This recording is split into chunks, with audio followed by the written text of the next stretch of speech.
இந்த வீடியோவில் நம்ம எதை பற்றி பார்க்க போகிறோன்னா, நிலத்திற்கான பட்டா எப்படி உங்கள் மொபைலை பயன்படுத்தி ஆன்லைன் மூலமாக டவுன்லோட் செய்வது, அதற்கான ப்ரொசீஜர் என்ன என்பதை பற்றி தான் இந்த வீடியோவில் அப்டேட்டில் பார்க்க போகிறோம். இதற்கு முன்னாடி பட்டா டவுன்லோட் செய்வது கடினமாக இருந்தது. ஆனால் தற்போது நீங்கள் ஈஸியாக ஆன்லைன் மூலமாக டவுன்லோட் செய்து அது உங்களுடைய தேவைக்கு பயன்படுத்திக் கொள்ள முடியும். இது எப்படி டவுன்லோட் செய்வது என்பதை பற்றி பார்க்கலாம். ஃபஸ்ட்டு உங்களுடைய மொபைலில் ஏதாவது ஒரு ப்ரௌசர் ஓப்பன் பண்ணிக்கிங்க. அதில் கூகுள் சர்ச்சில் போயிட்டு பட்டா சிட்டான்னு சொல்லி டைப் பண்ணுங்கள். அந்த மாதிரி நீங்கள் டைப் பண்ணி ஓகே கொடுங்க. ஃபஸ்ட்டு எடுத்தோடனே பார்த்தீங்கன்னா eservices.tn.gov.in ஒரு வெப்சைட் ஷோகும். அந்த வெப்சைட் செலக்ட் பண்ணுங்கள். அந்த வெப்சைட் செலக்ட் பண்ணி ஒரு 5 செகண்ட்ஸ் லோட் ஆகும். லோட் ஆகி கம்ப்ளீட் ஆன பிறகு இந்த மாதிரி ஒரு பேஜ் ஓப்பன் ஆகும். இதில் போயிட்டு ஃபஸ்ட்டு உங்களுடைய மாவட்டம் எதுவோ அதை செலக்ட் பண்ணுங்கள். உங்களுடைய மாவட்டம் செலக்ட் பண்ண பிறகு உங்களுடைய வட்டம் செலக்ட் பண்ணுங்கள். நெக்ஸ்ட்டு உங்களுடைய கிராமம் எதுவோ அதை செலக்ட் பண்ணுங்கள். கிராமம் செலக்ட் பண்ண பிறகு பட்டா சிட்டா விவரங்களை பார்வையிட இருக்கும். அதற்கு பட்டா எண், புல எண், பெயர் வாரியான தேடல் 3 ஆப்ஷன் இருக்கும்.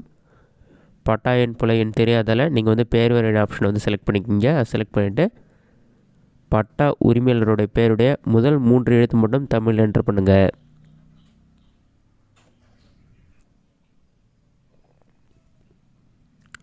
தமிழில் என்ட்ரு பண்ண பிறகு கேப்சா கூட கொடுத்துருப்பாங்க. அதை பார்த்து அப்படியே டைப் பண்ணுங்கள்.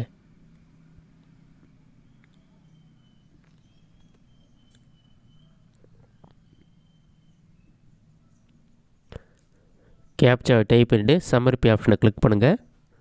ஒரு 5 செகண்ட்ஸ் லோட் ஆகிட்டு நெக்ஸ்ட் பேஜில் நீங்கள் செலக்ட் பண்ண ஊரில் இருக்க அதே நேமில் யாரெல்லாம் இருக்காங்களோ அவங்களோட எல்லா பேருமே ஷோ ஆகும். அவங்களுடைய பேர் இருக்கும், அவங்களுடைய தந்தை பேரும் ஒரு சில பேருக்கு பக்கத்தில் இருக்கும். அது யார் பேருன்னு சொல்லிவிட்டு நீங்கள் பேர் ரீட் பண்ணி பாருங்கள். உங்களுடைய முழு பேர் என்னென்னு சொல்லி செக் பண்ணிவிட்டு இதில் டிக் பண்ணுற மாதிரி கொடுத்துருப்பாங்க. பட்டன் நம்பர் இருக்கும், அதை டிக் பண்ணுங்கள். டிக் பண்ணிவிட்டு பாட்டமில் ஸ்க்ரோல் பண்ணுங்கள். கடைசியாக ஸ்க்ரோல் பண்ணிங்கன்னா கேப்சா கோட் மாதிரி கொடுத்துருப்பாங்க. அதை பார்த்து அப்படியே டைப் பண்ணுங்கள்.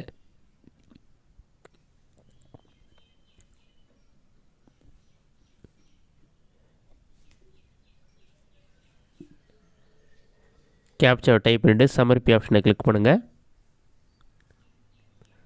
ஒரு 5 செகண்ட்ஸ் லோட் ஆகிட்டு ஆட்டோமேட்டிக்காக உங்களோட நிலத்திற்கான பட்டா டவுன்லோட் ஆகி ஓப்பன் ஆகிடும். இதே தமிழ்நாடு அரசுன்னு கொடுத்துட்டு அதற்கு கீழே நிலத்தின் உரிமையாளர் பெயர், நிலம் எவ்வளோ இருக்குது, நன்சை எவ்வளோ, புன்சை எவ்வளோ, அந்த மாதிரி எல்லா டீட்டெயில்ஸுமே கொடுத்துருப்பாங்க. அதற்கு கீழே பிரிண்ட்டுன்னு ஒரு ஆப்ஷன் இருக்கும். அந்த ஆப்ஷனை கிளிக் பண்ணுங்கள். அதை நீங்கள் கிளிக் பண்ணிங்கன்னா ஒரு 5 செகண்ட்ஸ் லோட் ஆகிட்டு ஆட்டோமேட்டிக் நெக்ஸ்ட் பேஜ் ஓப்பன் ஆகிடும்.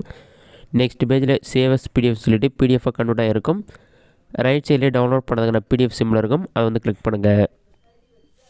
அதை கிளிக் பண்ணிவிட்டு உங்களோட மொபைலில் தேவையான ஃபோட்டோ செலக்ட் பண்ணி சேவ் கொடுத்தீங்கன்னா பிடிஎஃப் ஃபார்மேட்டை சேவ் ஆகிடும். இந்த மெத்தடை பயன்படுத்தி நிலத்தின் உரிமையாளர் பெயர் மட்டும் வைத்து நிலத்திற்கான பட்டா டவுன்லோட் பண்ணிக்கலாம். இந்த வீடியோ உங்களுக்கு பிடிச்சிருந்தா லைக் பண்ணுங்கள். வேறு சின்ன டவுட் இருந்தால் கொஞ்சம் பஸ்ஸில் கமெண்ட் பண்ணுங்கள்.